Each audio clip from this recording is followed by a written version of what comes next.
Então, boa noite a todos. Capítulo 6 do Evangelho, segundo o Espiritismo, Cristo Consolador. Item 4. Disse Jesus, através de João, capítulo 14, versículo 14 a 15, e até o 17. Se me amais, guardai os meus mandamentos, e eu rogarei ao Pai, e ele vos enviará um outro Consolador, a fim de que estejais para sempre convosco, o Espírito da verdade, que o mundo não pode receber, porque não o vê, nem o conhece. Mas vós o conheceis, pois habita convosco e estará em vós. Mas o Consolador, que é o Santo Espírito, que meu Pai enviará em meu nome, vos ensinará todas as coisas e vos fará relembrar de tudo o que eu vos disse. Então, meus amigos, esse capítulo, né, o capítulo 6, né, é onde Jesus informa ao mundo, né, que o seu papel estava iniciando, né? Ele iria solicitar o Consolador, que seria o Espírito Santo, né? Espírito Santo, não vamos confundir com o Espírito Santo que a Igreja Católica professa, né? Como se fosse uma unidade, uma personalidade, né? ou apenas um Espírito, né? Espírito Santo é a espiritualidade. A espiritualidade descerá à terra, né? E ensinará tudo, né? E explicará tudo o que ele tinha dito. Vai lembrar tudo o que ele disse. Vai lembrar tudo o que ele falou, tudo o que ele disse, tudo o que ele ensinou. Jesus Jesus, assim, a gente não pode conceber a grandeza dele, né? Como a gente sempre fala aqui. A gente tem, assim, um amor por ele muito grande, porque ele é pura bondade, né? E o Emmanuel, no item 6, esse livro aqui, Opinião Espírita, né? O Emmanuel junto com o André Luiz, esse livro foi psicografado com o Chico e o Valdo Vieira. Um fazia um capítulo ímpar e o outro fazia um capítulo par, né? E esse facho libertador aqui, ele comenta esse capítulo 4, esse item 4 do capítulo 6. O Consolador prometido por Jesus, o Espiritismo, né? Então a gente sabe que o Espiritismo é esse Consolador prometido, que vem à Terra, não com a presunção da supremacia religiosa, não, longe disso. Vem sim derramar as verdades, vem sim ensinar ao homem, libertar o homem da ignorância, das grades da ignorância. E isso a doutrina espírita faz muito bem, né? E o Emmanuel vai falar nesse item 6 aqui, uma coisa que é muito importante, né? O Emmanuel vai nos cobrar. Ele vai nos cobrar perante as dádivas recebidas do mundo espiritual. Porque nós, espíritas, né, de certa forma, nós somos agraciados. Né? Nós somos os trabalhadores da última hora. Por que será? Porque nós somos melhores ou mais bonitinhos? Jesus nos escolheu para virmos aqui no bojo dessa doutrina, aceitando a doutrina no coração, na mente, na vida? Não. É porque nós necessitamos dessa doutrina. Nós, como espíritos caídos que somos, todos nós, necessitamos mais da doutrina do que dos outros, que não a conhecem, que não a professam. Que são pessoas que talvez tenham capacidades maiores do que as nossas. São pessoas que têm uma fortaleza moral maior do que a nossa, espíritas. Nós, espíritas, somos aqueles espíritos caídos mesmo, que necessitamos de um remédio forte, de um antibiótico forte, para curar as infecções da nossa própria alma. Então, a doutrina espírita Jesus precisava de alguém para levar essa doutrina adiante. E ele escolheu muitos espíritos, uns missionários e outros aprendizes, como nós. Os missionários a gente vê passar, um Chico Xavier, missionário da doutrina, né? Um Eurípides Bassanufo, missionário da doutrina, né? Fabiano de Cristo, missionário da doutrina, e tantos outros, né, que a gente pode citar. Então, esse facho libertador, que é o título desse capítulo 6 aqui, é essa visão libertadora que a doutrina tem que nos dar. Porque nós, antes de conhecermos a doutrina, nós podíamos nos dizer que nós éramos encarcerados da ignorância. Não só da ignorância, mas também das forças constritoras de baixo teor vibratório que nós carregamos. E que sem a doutrina nós não suportaríamos o peso de uma encarnação novamente. Nós cairíamos de novo nos mesmos abismos que já caímos em outros. Então, a misericórdia do Cristo, a bondade dele para conosco, foi nos eleger, para nos trazer à Terra e nos fazer adentrar nesse movimento, que é a doutrina espírita, para nos redimir, para nos levantar. Então, nós nunca devemos interpretar a doutrina como um privilégio, ou então com uma superioridade em relação aos outros. Porque não é isso que representa na nossa vida a doutrina espírita.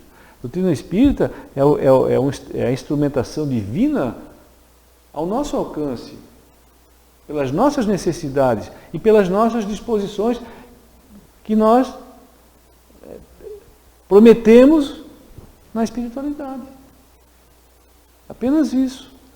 Prometemos na espiritualidade que viríamos, tentaríamos nessa encarnação realmente nos redimir. E estamos aqui. Então, o Espiritismo é um mensageiro divino, estabelecendo-lhe as chaves da própria libertação. Então, a doutrina espírita vem nos dar as chaves da libertação. Vamos ver algumas dessas chaves aqui, que o Emmanuel elucida. Por exemplo, a doutrina espírita, ela rompe os limites que lhe circunvalam o planeta em forma de horizontes e descortina-lhe a visão do universo, povoado de mundos inumeráveis, rasgando a venda da ilusão que lhe empana a ideia da vida. Então a gente tinha essa ideia que a vida é aqui na Terra, o homem ainda tem essa ideia que a vida é aqui na Terra, e a doutrina espírita vem dizer assim, não, peraí, todos os mundos são habitados. Há muitas moradas na casa do meu Pai. O universo foi criado, não foi só para o homem, foi para a humanidade. Isso é um jardim do Éden. Tem mundos de tudo quanto é tipo. Desde do microcosmo até o macrocosmo. Tudo está em perfeita ordem. Tudo tem uma utilidade. Tudo tem uma serventia. Tudo tem a finalidade precípua de servir. A Terra também é uma mãe para nós. A Terra é uma mãe generosa para nós. A Terra nos serve de casa. Embora nós não sejamos daqui, mas ela nos serve, ela nos abrigou, nos aceitou como filhos dessa mãe gentil, chamada Terra. Também o Espiritismo, ele funde as grades da incompreensão, entre as quais se acredita cobaia pensante em vale de lágrimas. Olha que ele fala que interessante. Muitos de nós, ao buscarmos o autoconhecimento, e quanto mais buscamos o autoconhecimento, vamos nos vendo, às vezes, injustamente ou equivocadamente, por exemplo, como se, poxa, eu estou aqui para quê?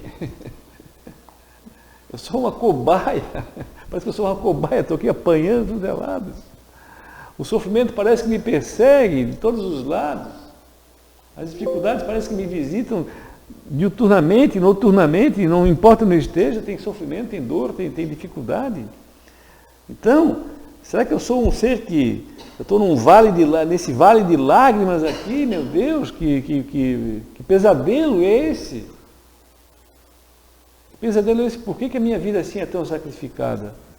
Por que a minha vida é assim tão dura? Por que eu tenho tantas dificuldades na minha família? Por que eu tenho tantas dificuldades na minha vida? Por que eu tenho tanta dificuldade comigo mesmo? Que muitas vezes eu não me aceito, nem eu mesmo me aceito como eu sou. Então a doutrina espírita vem falar da justiça perfeita e da bondade incomensurável do Criador. Então ele vem falar da justiça perfeita e da bondade incomensurável. Veja como Emmanuel, ele é detalhista, ele é inteligente e ele é perspicaz. Por quê? Porque ele vem falar que a doutrina espírita, ao mesmo tempo que ela vem falar da justiça, da ordem das coisas, que tudo tem que se restabelecer ao seu próprio lugar, ele vem falar também da incomensurável bondade do Criador. Né? E é a bondade que nos sustenta. Que concede, essa bondade, concede oportunidades iguais a todas as criaturas. Vocês vejam, se nós vivemos, em que regime a gente vive? Se é o regime da justiça ou da bondade? O que prepondera? Se fosse a justiça, nós não poderíamos estar vivendo em regimes de igualdade com as outras criaturas. Devido às nossas inferioridades. Simples assim. Mas a bondade nos coloca iguais perante todos. Nos sentimos iguais. Com os mesmos direitos. Né? É um posicionamento que a gente tem que muitas poucas pessoas percebem. Esse seu enquadramento no mundo, seu posicionamento no mundo. Né? Fruto da incomensurável bondade do Criador, que nem ele falou. Então, nos concede as oportunidades iguais a todas as criaturas nos planos multiformes da criação, extirpando a cegueira que lhe obscurece o entendimento e ensinando-lhe a reconhecer que deve a si mesmo o bem ou o mal que lhe repontem da senda. Então, a doutrina espírita vem nos alertar e vem nos mostrar que, embora nós vivamos nesse regime, de um lado a justiça e do outro a bondade, né? Tudo que nos sucede na existência, né? Devemos reconhecer que somente nos cabe, somente a nós mesmos, que somos os responsáveis por aquilo que semeamos, e por aquilo que semeamos ontem e que estamos semeando hoje. Né? O bem ou o mal, que lhe repontem na senda. Repontem na senda, ou seja, que acontece novamente no nosso caminho. Porque as coisas, elas acontecem, elas repetem. Enquanto as coisas repetirem, eu sempre te falo, o karma é a repetição das coisas. É a repetição das dificuldades. O karma é aquilo que eu não quero aprender. O karma é aquilo que eu temo em permanecer estático, rebelde, sem modificação. Então aquilo repete para mim. Os eventos, as situações, elas repetem para mim. Elas repontam na minha senda. Boas ou más, aquilo que eu progredi vai dar frutos. 100 por 1. Eu vou curtir, eu vou aproveitar, eu vou ser feliz com aquilo que eu já conquistei, com aquilo que eu já oportunizei, com aquilo que eu já dei, que eu semeei, que eu proporcionei. E o mal, enquanto eu não extirpar o mal, né, através do bem, que também reponta na minha senda, reponta no meu caminho. E eu não posso me queixar, porque hoje eu tenho consciência disso. Então a gente não tem mais essa visão de um Deus vingativo, de um Deus, né, que se cobra, que marca, né, que se ofende. Né? Não é mais assim. A doutrina espírita também, ela parte as grilhetas da sombra. Grilhetas são as grades, né? As grades da sombra,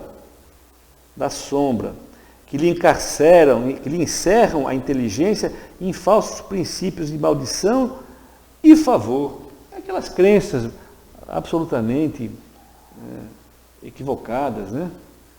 Ainda essa semana que passou, né, a menina lá mandou um áudio para mim, do pastor, dizendo que Deus falou com ele em sonho, e que dia 8 de maio é o dia que vai entrar 3 dias de escuridão, e não abra a porta para ninguém, compre vela, compre comida, e divulgue, e não sei o quê. Pelo amor de Deus. Né? Então essas crenças assim, né? Então, isso tudo que o espírita, ele olha isso aí e dá um sorriso e pronto, e vai fazer o quê? Ora, quando perguntaram para Jesus, quando que vai acontecer que Jerusalém vai ser derrubada, que ele falou, né? Não ia ficar pedra sobre... E o fim dos tempos, quando que vai suceder? Nem o Filho do Homem sabe, mas não, naturalmente o pastor sabe, né? O pastor sabe, Jesus não sabia, mas o pastor, ele é privilegiado, né? Então o pastor sabe. Isso aí, não teve nem intermediário.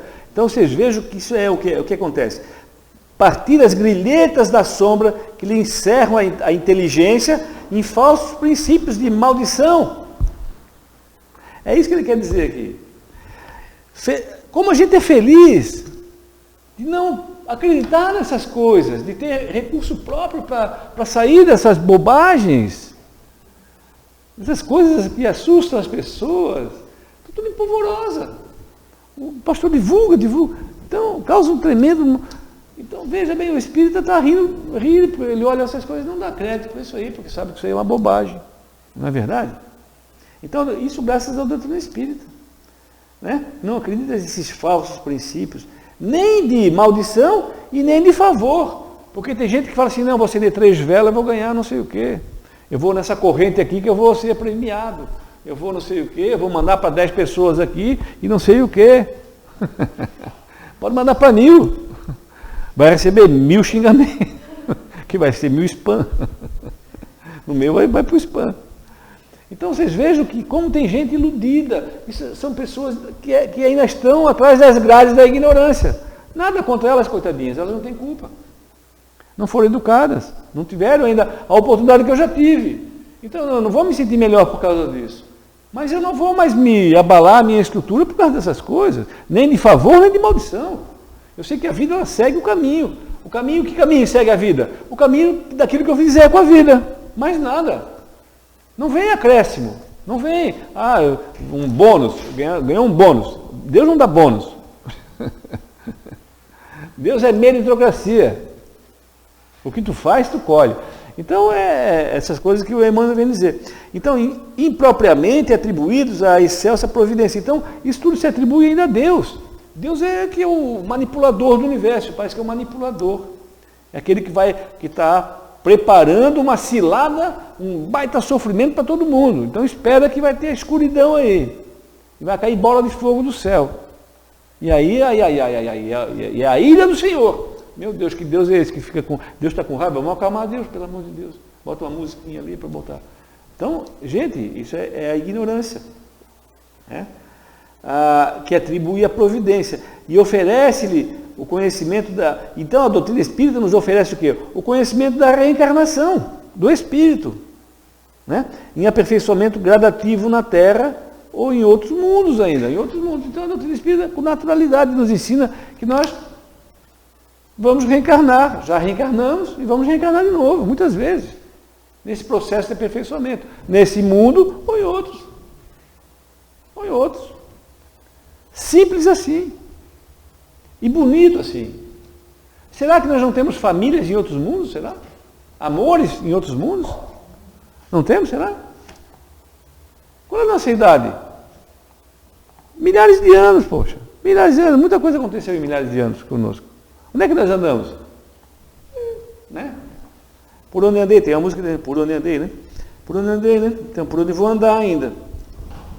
Então a doutrina espírita derrete também as algemas da tristeza, que lhe aprisionam os sentimentos na tenebrosa perspectiva do eterno adeus perante a morte. E o eterno adeus tem pessoas que quando perdem um ente, morrem juntos, literalmente, enterram-se. Não importa quem esteja do lado, se a pessoa tem uma mãe, tem 10 filhos, morre um, ela morre com aqueles ali, às vezes esquece os 9. Por quê? Porque ela está ali, é a tristeza profunda da perda, do eterno adeus. Tendo a ideia que não vai mais ver aquela criatura amada, aquele ser que ela carregou nos braços, que ela gerou, que ela gestou. Muitas vezes, ou aquele companheiro, aquela companheira, aquele filho, aquela filha. Então essa ideia, a ideia da separação eterna, é uma ideia que apavora, que traz muita tristeza nos corações de quem ainda vive nas algemas da ignorância. E a doutrina espírita, ela rompe essas algemas, ela desamarra, clareia o raciocínio na consoladora luz da sobrevivência, para além da instância física. Então, a gente vai ver que além da instância física, a vida continua. Como a gente vê, eu gosto muito, eu estou relendo toda a série do André Luiz de novo. Poxa, que literatura fantástica do André Luiz, né? Quanto conhecimento, vê como a vida é. No mundo espiritual é tão tranquilo, gente. É tão tão bacana, tão legal, muito melhor. Muito melhor. E tem pessoas que querem morrer quando perde alguém, porque não entendem da vida espiritual, né? Que a vida vai além da instância física, né? Então, solucionando, dizia o Emmanuel ainda, solucionando em cada um de nós o problema da evolução e do ser, da dor e do destino, porque a doutrina espírita dá essa solução. Da dor, a evolução, primeiro a evolução do ser, que nós somos responsáveis pela nossa evolução. Primeira coisa. A tua evolução está na tua mão, está nas tuas mãos, está nas tuas pegadas, está na tua vontade, está na tua ideia, está na tua possibilidade de evolução, né? A de ser aquilo que a gente já é e almejar ser uma pessoa melhor. Da dor, explica a dor. O destino, o espiritismo é o facho libertador. Facho libertador. Liberta. Desatando corrente da angústia, demolindo muralhas de separação, eliminando clausuras de pessimismo e abolindo cativeiros da ignorância. Veja, é isso mesmo.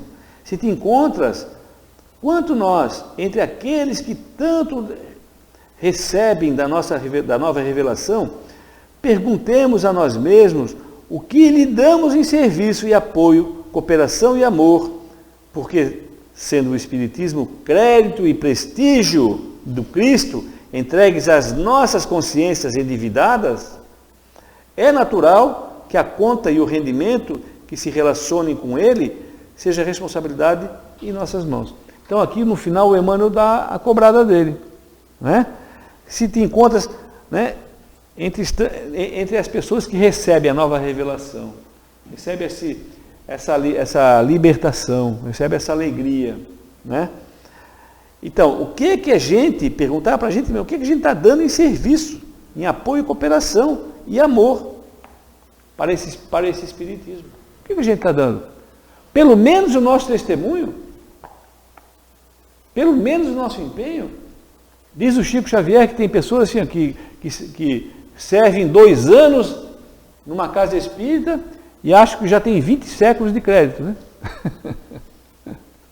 Acho que já fizeram muito. Tem gente que é assim, eu tenho 20 anos de espiritismo, tenho 40, eu tenho desde 86, tem quanto? 86 é quanto? Uns 30, né? Hã? 34, né? Então, tenho 34 anos de doutrina espírita. Não fiz nada. Né? Nada. Então a gente sabe, tem gente que acha que já tem um século, que já está garantido, né? Já tem crédito. Não, gente. A gente não pode. A gente veio, né, para trabalhar, como está no Livro dos Espíritos. Qual é o limite do trabalho?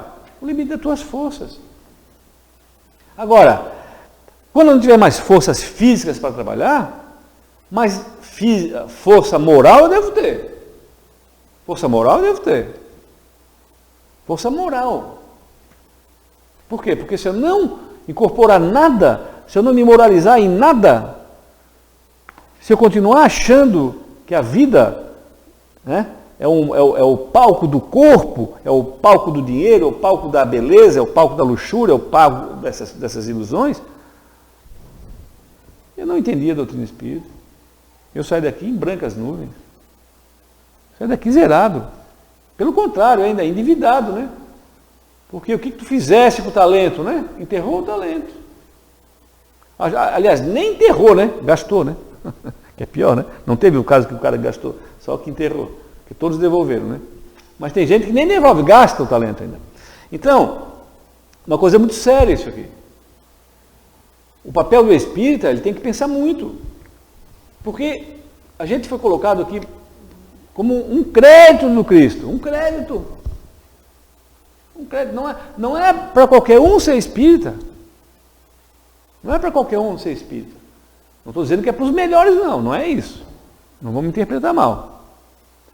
Agora, os escolhidos do Espiritismo, façam jus, se esforcem, trabalhem, doem o amor, tanto que Jesus falou, ide e pregai. Ide e pregai. Por quê? Porque a ignorância enxameia a terra. A maioria das pessoas é ignorante.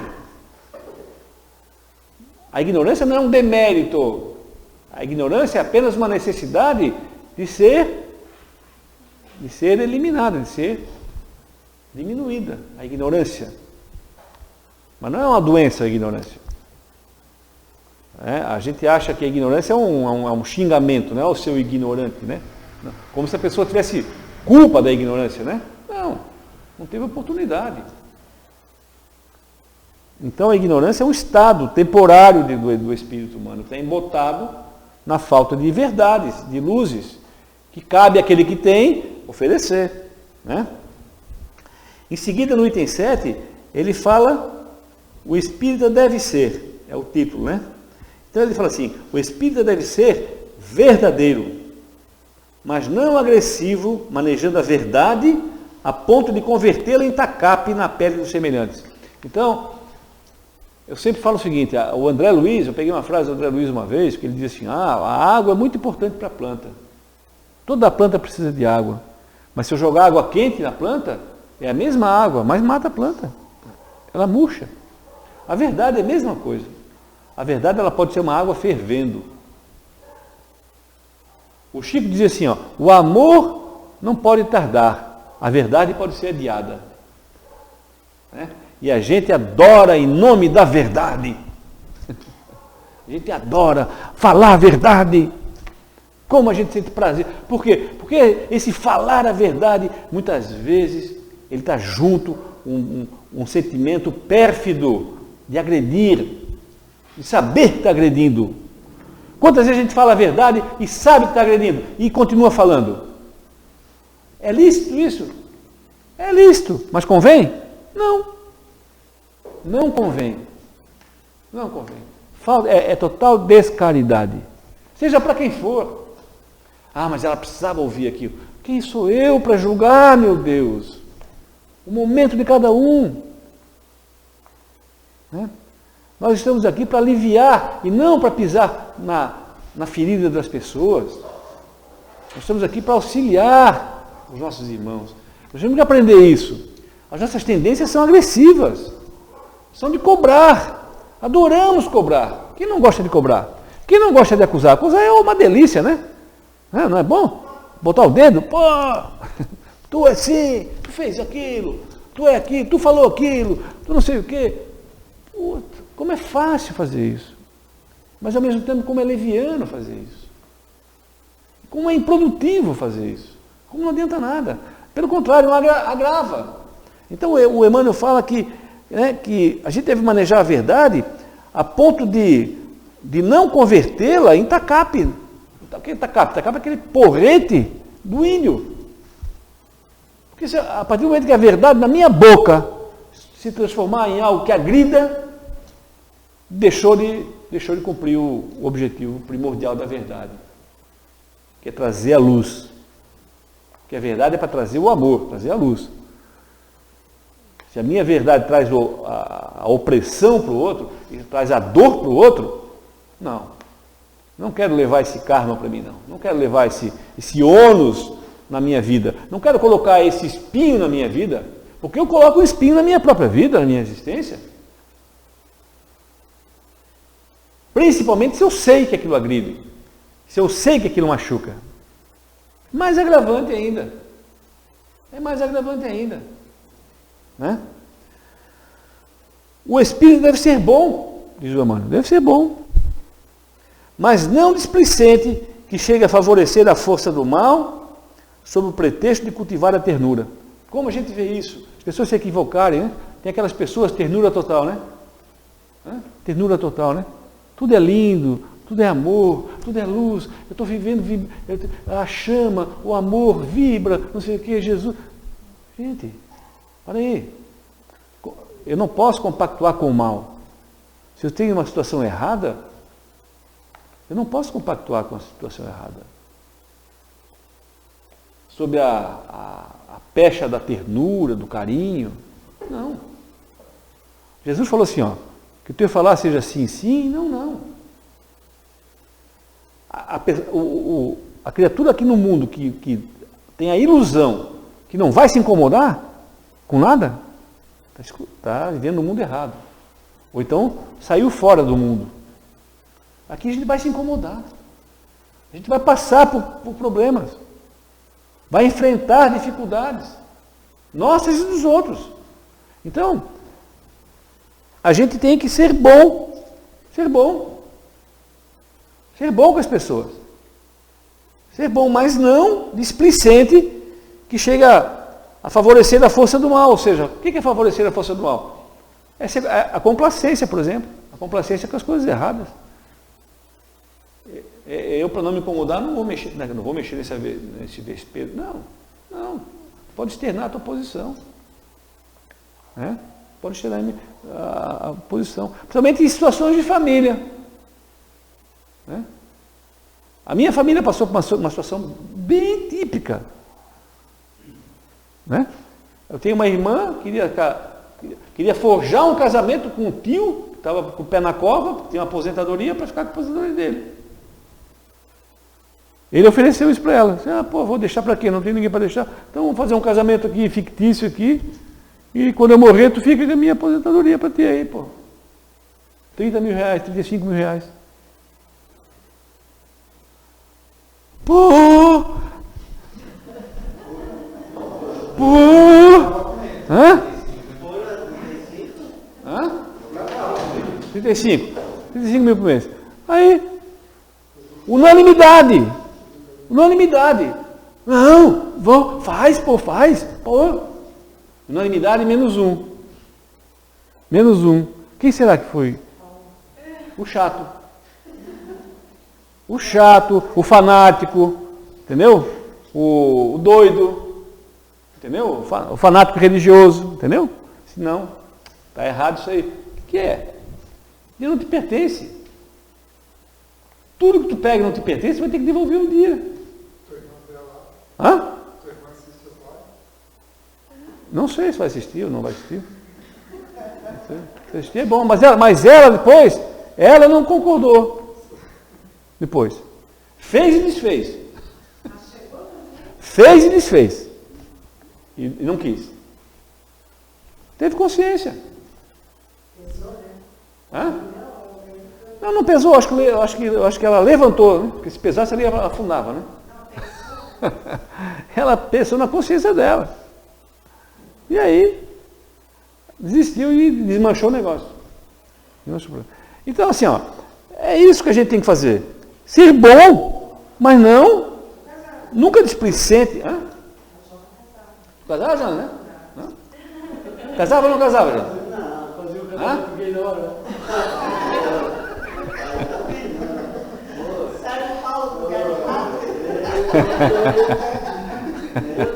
Poxa, falar que o Jonas casava ainda é casamento gay ainda, pelo amor de Deus.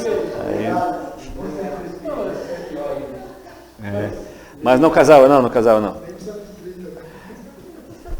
Pois é, mas o dinheiro é uma tentação, né? O dinheiro não é uma tentação. Quando vem uma facilidade assim para arrumar a tua vida, não é uma tentação? É uma tentação. Eu me coloco no lugar dela, tadinha. Está lá, né? Pô, não ganha nada, tá sempre na pindaíba. Mas tadinha, teve consciência, teve grandeza. Hoje eu me orgulho dela, porque ela teve grandeza. Né? E poucas pessoas fariam o que ela fez. Então, ótimo. Barco que segue. Essa pecha ela não leva para ela, esse espinho ela não bota na alma. Não botou na alma, né? Não é verdade? Então o espírito tem que ser bom. O espírito também tem que ser generoso, mas não perdulário, que abrace a prodigalidade excessiva. Você sabe o que é perdularidade? O que é perdulário? Perdulário é aquele cara que gasta tudo, sabe? Que não vê limite para as coisas, que dá tudo, que não sei o que não tem limite, não tem fronteira. O perdulário é aquele que o que entra sai, o que sai entra, não tem limite, não tem crítica para nada, sabe? Não é assim. Então ele diz que tem que ser generoso, mas não perdulário, que abrace a prodigalidade excessiva, sufocando as possibilidades do trabalho que despontam nos outros, Tá vendo? Porque às vezes, o que o Emmanuel está dizendo assim, às vezes, por exemplo, assim, por que a gente fazia aqui quando vendia roupa ali embaixo? A gente ganhava roupa e vendia a R$1. A R$1 a peça. Aí o que aconteceu? O que aconteceu? No começo foi legal, depois, o que aconteceu? As pessoas vinham aqui, algumas pessoas vinham aqui comprar roupa para vender. Tu lembra disso aqui? Aí eu limitei, assim, não. R$15. Sim, mas entendeu? Então assim, não é, porque senão a pessoa não quer trabalhar, sabe, quer se aproveitar de uma situação. E a gente não pode favorecer uma situação que a pessoa fuja do trabalho, não é a ideia. A ideia é ajudar a vestir um pobre, a vestir uma pessoa, né? E não a ganhar dinheiro com esse tipo de coisa. Não é essa a ideia. Tanto que eu desisti disso ali, né? Parei, fechei esse negócio ali, acabou. Acabar essa roupa aí, acabou. Chega. Acabou. Poxa. Roupa, a gente dava roupa em Blumenau, às vezes lá, jogavam fora, pô. Jogavam fora. Leite Ninho, Nescau, tinha que abrir ali, tirar aquilo lá ali, senão eles vendiam.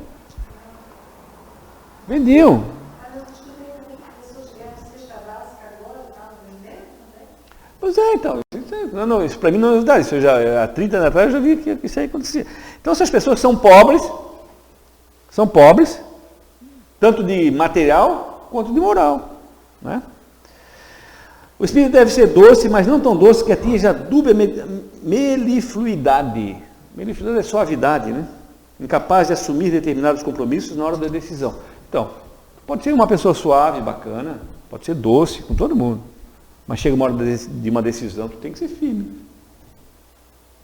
É isso que está dizendo, esse é o papel do espírito. Justo, mas não implacável, em nome da justiça, impedindo a recuperação dos que caem e sofrem. Claro, mas não desabrido, dando a ideia de eleger-se em fiscal de consciências alheias. Também, fiscal de consciências alheias, né? A gente tem que ser claro, porque a gente estuda a doutrina espírita, mas eu não posso ser fiscal da consciência dos outros, né? Não é verdade? Você vai cobrar dos outros, não cobra de ninguém. A gente não pode cobrar de ninguém. Não tem esse direito de cobrar de ninguém. Não pode querer se tornar um fiscal da consciência dos outros. Franco, mas não insolente, ferindo os outros. A gente já falou da verdade, né? Paciente, mas não irresponsável, adotando negligência em nome da gentileza. Tolerante, mas não indiferente, aplaudindo o erro deliberado em benefício da sombra.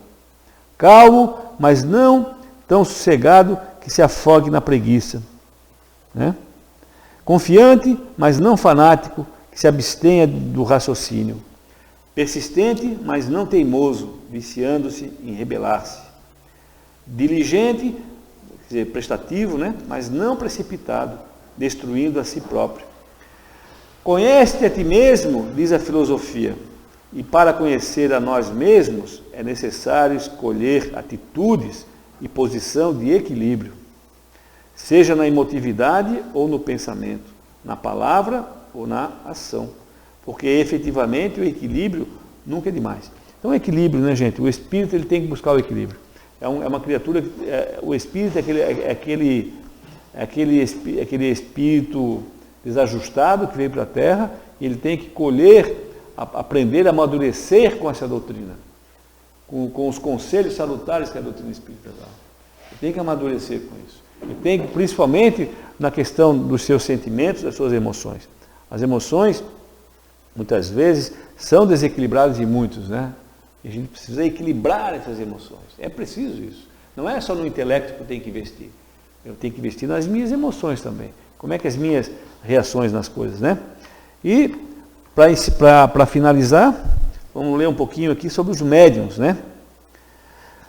Ainda que a trilha se vos abra na sarça de fogo, sarça de fogo é nos espinhos, né? Na fogueira, né? Purificai o pensamento, a fim de refletirdes no mundo a mensagem celeste.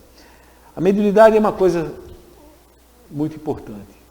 A mediunidade é um compromisso inadiável na vida das pessoas. É inalienável e inadiável, né?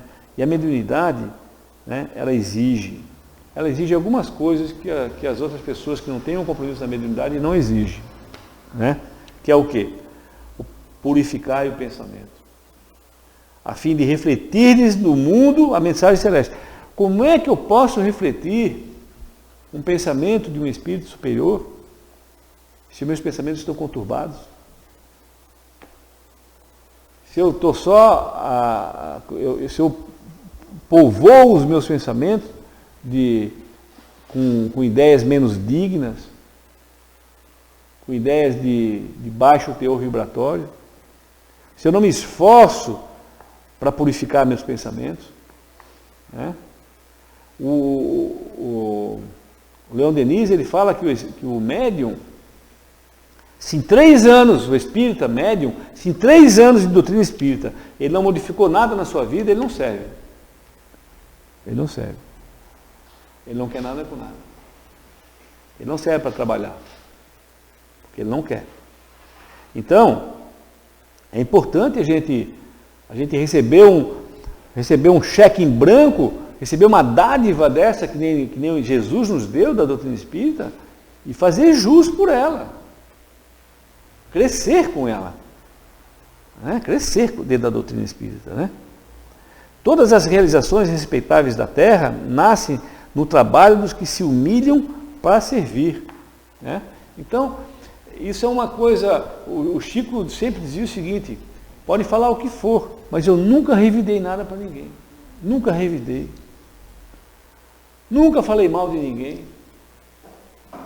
Embora eu fosse vítima de muitas mentiras, de muitas acusações injustas, eu nunca revidei. Nunca criei confusão com ninguém. Sempre fiquei em silêncio, dizendo: o tempo passou e mostrou. O tempo é aliado. O tempo acerta tudo. Nós não temos que dar satisfação para ninguém, temos que dar satisfação para nós mesmos, para a nossa consciência e para Jesus. Então, aquele que busca, que quer, que vislumbra o mundo espiritual como a sua meta, está vivendo essa existência aqui para voltar ao mundo espiritual vencedor, ou pelo menos com algum êxito, ele tem que passar por essa transformação. Essas realizações respeitáveis na Terra, que é da simplicidade, abrir mão daqueles hábitos que não são bons. Tem que perceber isso na sua existência. Não tem que ninguém falar, a pessoa tem que ter autocrítica. Tem que perceber o que eu estou fazendo aqui, isso aqui não serve. Não serve. Principalmente para a mediunidade. Mediunidade exige recolhimento. Recolhimento. O médium, o Leon Denis, ele fala que o médium estuda em silêncio. É no silêncio que o médium aprende. É refletindo em silêncio. É dedicar algum tempo do seu dia para ficar em silêncio. Abrir sua mente para refletir um pensamento superior. Porque todos nós temos mentores. Todos nós temos espíritos que nos abraçam. Então, continuando aqui, ele fala assim: não admitais, entretanto, que os obreiros do progresso recebam exclusivamente de Deus o quinhão das lágrimas, porque nenhum deles se esfalfa sem que a dor se lhes transfigure no espírito em cântico jubiloso. É que em meio aos golpes que lhes ultrajam a carne e a alma, sentem-se apoiados pelos grandes irmãos. Vocês acham como é que um Chico, o próprio Divaldo, vocês viram o filme do Divaldo, Mensageiro da Paz? Muito, muito bonito o filme, né? Gostei, foi um dos melhores filmes espíritas que eu vi, muito bem feito. Então, como é que um espírito renasce e passa, atravessa uma existência toda servindo? Não é fácil, não. Né? Não é fácil.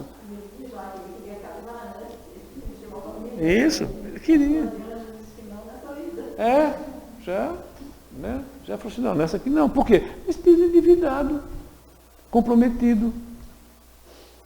né? E veio servir nessa existência. Fez mais do que a sua obrigação. Devia, mas fez, né? E nós? Qual é o nosso quinhão que nos cabe? Nosso quinhão que nos cabe é menor ainda. É em menor escala ainda, né? Mas carregamos uma responsabilidade imensa, que é o do exemplo, né? O do exemplo. Sermos fortes perante nós mesmos, É nós aprendermos a dominar nossos impulsos. É aí que o bicho pega. É aí que é o grande desafio do espírita. Mas ele tem mecanismo para isso. E se ele não o faz, é porque não o quis. E isso ele vai responder. Vai responder. Vocês não tenham dúvida que vai responder. E vai responder e vai doer muito. Vai doer muito, se não conseguir. Os espíritos sublimados que atingiram a alegria suprema no amor, sem nome, trazem-vos hoje a edificação do reino de paz e felicidade das promessas do Cristo. Por quê? Porque os espíritos nos trazem essa promessa de paz e felicidade do Cristo. Mas nós temos que ter em mente que tudo é fruto do nosso próprio trabalho. E que nós estamos num processo de subida, não de descida. Então não nos iludamos. A subida sempre é dura. A subida sempre é áspera. A subida sempre é cansativa. A subida, muitas vezes, traz uma força um impulso de desistência. Mas aquele que perseverar, aquele que continuar a sua marcha, que der um passo de cada vez na direção do porvir, na direção do amanhã, esse será recompensado. Porque se agiu nas pequenas coisas bem, está preparado para assumir as grandes. Olha a parábola dos talentos. Aqueles que devolveram, que fizeram render os talentos, entraram na alegria do seu Senhor. E para entrar na alegria do seu Senhor é através do teu suor, do teu esforço, da tua sinceridade, da tua vontade ativa e permanente de seguir adiante com essa doutrina maravilhosa que nos ilumina e nos liberta. Obrigado a todos aí pela atenção.